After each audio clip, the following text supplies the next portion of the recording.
Kas kirjutasid ikka, et kallis päkapikk? Muidugi. Väga hästi.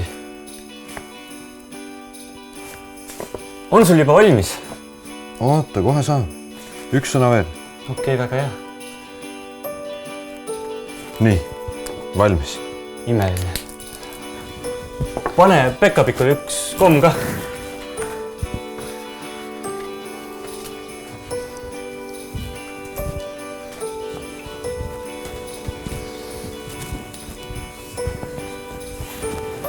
Hea tööd. Hea tööd. Tule minu järele. Tule.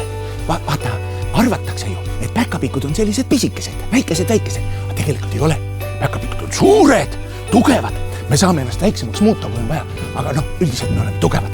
Tule vaata, näed. Näed, siin nad mul ongi. Siin nad elavad 2. Magavad mõlemad. Väga hea. Ega siis midagi. Läheme tuppa.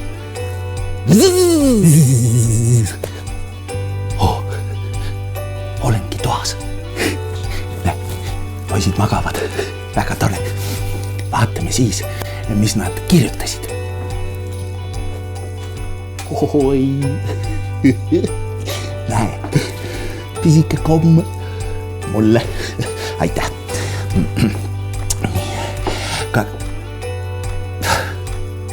Kallis päkapikk. Mina. Kallis päkapikk. Soovime järgmiseks aastaks jõuluvanalt, et söödanisu hind oleks 230 € tonn vähemalt. Tea, kas nad mõtlesid koos käibega või ilma? Ei tea. See on igatahes tehtav. Maikuu temperatuur vähemalt 7,6 kraadi.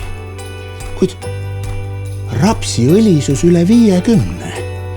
See aprillist juuni lõpuni iga nädala pühapäeval 15 millimeetrit vihma. Kuulge, see ei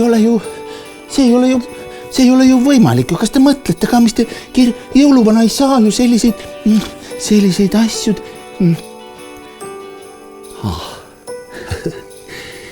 Tegelikult jõuluaeg on imede aeg.